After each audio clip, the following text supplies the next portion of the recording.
የተለያዩ አርቲፊሻል አይነቶች በዚህ ቪዲዮ ነግራችኋለሁ። እንደሚታወቀው የተለያዩ አይነት የጥርስ አርቲፊሻል አይነቶች አሉ። ለምሳሌ ወጪ ገቢ የምንለው እንደዚህ እንደምናየው የተለያየ አይነት ፍሌክሲብል ወይም ሪጅድ የምንላቸው ሲኖሩ ለምሳሌ እንደዚህ አይነቱ ሪጅድ የምንለው እንዲሁም ደግሞ እዚህ ላይ እንደምታዩት ፍሌክሲብል የሆነ የአርቲፊሻል አይነት አለ ማለት ነው። ይህ የወጪ ገቢ አይነት ሁለት አይነት ሲሆን አንደኛው ጠንካራ ሲሆን ሪጅድ ያልነው ለዛ ነው። ይሄኛው ደግሞ ፍሌክሲብል ነው፣ ለአጠቃቀምም ቀላል ነው፣ እንዲሁም ደግሞ በቀላሉ አይሰበርም ማለት ነው። ከዚህ በተጨማሪ ደግሞ የተለያዩ የፊክስድ አርቲፊሻል አይነቶች ሲኖሩ ከዚህም መካከል የመጀመሪያው አርቲፊሻል ዚርኮኒያ የምንለው እንደዚህ አድርገን የምንሰራው ወይም ደግሞ እዚህ ጋራ ቪኒር ለመስራት የተጠቀምንበት የአርቲፊሻል አይነት ነው።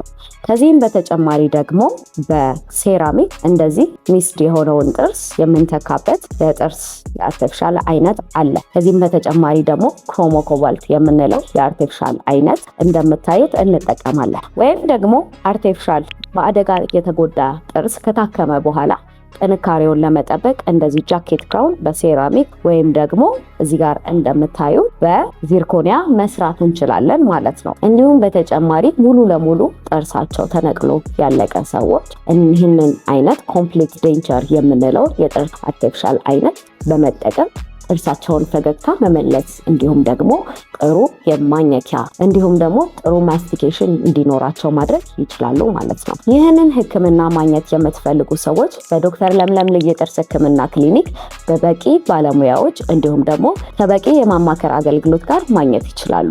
የእርስዎ ሳቅ ልዩነትን ይፈጥራል።